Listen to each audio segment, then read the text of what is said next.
नमस्कार and welcome to Study in Vision. F-35B UK का 21वें दिन भी भारत के अंदर है और अभी तक क्या डेवलपमेंट्स हुई है, किस तरीके से इसकी इमरजेंसी लैंडिंग में जहां पर डिटेल्स अभी सामने आ रही है और क्या टेक्निकल चैलेंजेस अभी फेस हो रहे हैं और डिप्लोमेटिक लेवल पर भी क्या कोऑर्डिनेशन हम बिठा रहे हैं इस एयरक्राफ्ट को लेकर, इस वीडियो के अंदर हम पूरा डिस्कस करेंगे।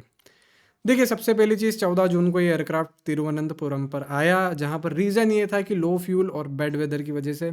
उसके बाद इंडियन एयरफोर्स ने इसे इमीडिएट सपोर्ट से इमीडिएट बेसिस पर इसे उतारा। एयरक्राफ्ट जैसे लैंड हुआ, इसका हाइड्रोलिक्स फेल कर गए।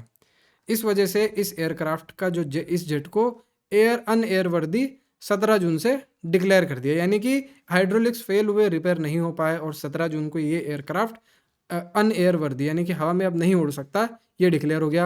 उसके बाद टेक्निकल एक्सपेक्ट्स की इस एयरक्राफ्ट के अंदर हम बात करें अभी तक, तो ये बातें सामने आई हैं कि हाइड्रोलिक सिस्टम जो है वो इसका अफेक्ट हुआ, जिससे जो फ़ैन होता है इसका एयरक्राफ्ट का, फिन्स जो होते हैं, लिफ्ट फिन्स होते हैं और जो भी दूसरे सिस्टम्स होते हैं, वो यहाँ पर फेल कर गए और इससे फ्लाइट का कंट्रोल नहीं रह पाता है।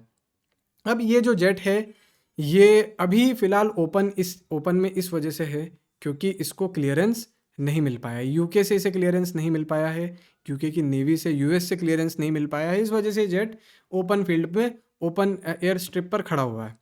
उसके बाद मॉनसून की जो रेंज है, इस पर धीरे-धीरे धड़ाधड़ पड़ रही है, बिकॉज़ तिरुवनंतपुरम या फिर सदर्न बॉर्डर जो है हमारी, सदर्न इंडिया जो है उसे मॉनसून हिट कर चुका है। तो काफ़ी वेदर का इफ़ेक्ट इस एयरक्राफ्ट पर पड़ रहा है और कहीं न कहीं अगर ये ज़्यादा समय तक वहीं ओपन में खड़ा रहता है, तो फिर उसके बाद हमें थोड़ा-सा इसे मतलब कहीं न कहीं ये जो प्रॉब्लम्स है और भी गहरी होती चली जाएगी। अब यूके की जो टीम आई थी वो इस पर अनेबल रही, मतलब इनिशियल सपोर्ट जो था वो यहाँ पर फिक्स इस इश्यू को नहीं कर पाया। उसके बाद ये भी बात कही जा रही है कि जो एयरक्राफ्ट है उसे डिसमेंटल किया जाएगा और फिर जो जो आर्मी के कैरियर एयरक्राफ्ट्स होते हैं उनमें इसे रख के एयरलिफ्ट कर दिया जाएगा। ठीक है। उसके बाद अभी अगर हम देखें तो स्पेयर पार्ट्स और रिपेयर टीम एक और आने वाली है इस पे।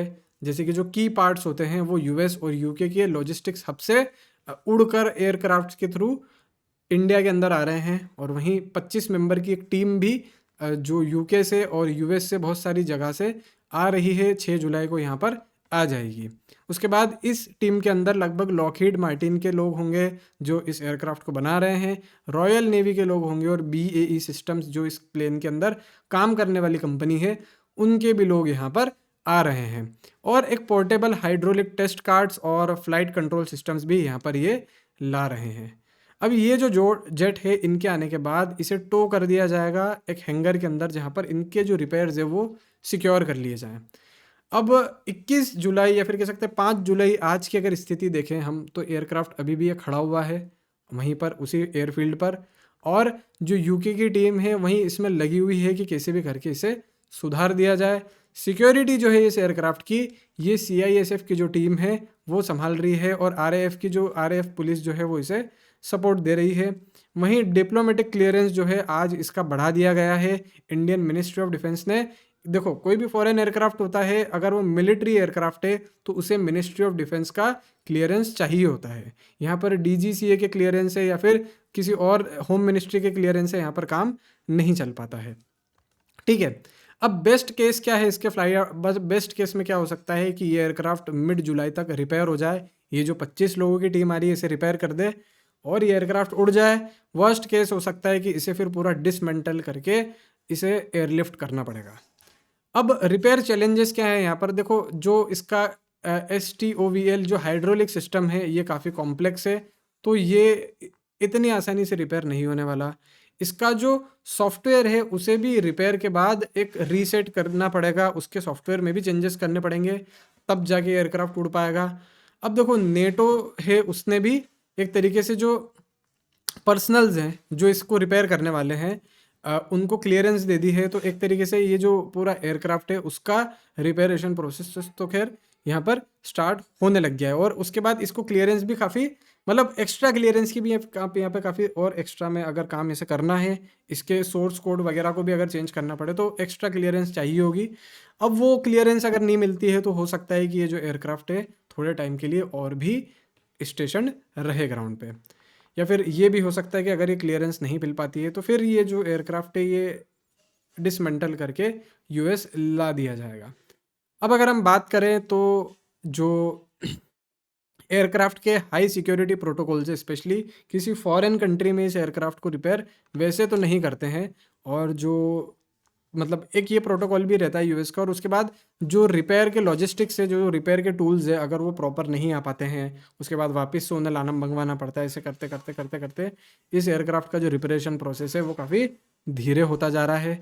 उसके बाद ये भी हम देखते हैं कुछ टेक अवेस अगर हम इनसे लें तो मेनली जो HMS प्रिंस ऑफ वेल्स है, यानी कि जिस एयरक्राफ्ट कैरियर में ये एयरक्राफ्ट था, वो अभी 17 एयरक्राफ्ट उसके ऊपर अभी स्टेशनड है और टेम्परेरी कम कर दिए गए हैं उसके ऊपर एयरक्राफ्ट। और इंडिया और यूके के कॉरपोरेशन की यहाँ पर एक पॉजिटिव बात निकल के सामने आई कि इंडिया जो है उसने काफ़ी बढ़िया तरीके से कॉरपोरेट किया। हमने पाकिस्तान जैसा बिहेवियर जो उनने टोमाहॉक मिसाइल के साथ में किया था, वैसे हमने यहाँ पर नहीं किया। और ये बात दिखा दी इस एयरक्राफ्ट ने कि यार जो टेक्निकल डिपेंडेंसी इस एयरक्राफ्ट की वो कितनी कहीं ना कहीं स्लो हो जाती है, और उसके बाद अगर इंडिया के साथ ये प्रॉब्लम आ जाती तो यूएस कितना धीरे कर देता है इस प्रोसेस को। जो लॉजिस्टिकल डिलेज है, अगर एक नेटो कंट्री के साथ में ऐसा हो रहा है तो फिर हम तो एक नॉन नेटो कंट्री है, हमारे साथ तो कुछ भी हो सकता है भाई अगर हम इस एयरक्राफ्ट को परचेस करते हैं तो। और फिर उसके बाद मीम्स वगैरह तो बन ही रहे हैं, और जो वेस्टर्न टेक डोमिनेंस है उस पर बात की जा रही है, डिबेट होती जा रही है। और कहीं ना कहीं एक तरीके से देखा जाए तो इस एयरक्राफ्ट का मजाक ही उड़ा रहे हैं अब लोग। So that's it for now. अभी तक तो ये कुछ डेवलपमेंट्स यहाँ पर हुई है। आने वाले कल के दिन में जो डेवलपमेंट्स होगी वो इस एयरक्राफ्ट को लेकर वो भी मैं आपको बताता रहूँगा। Thank you so much.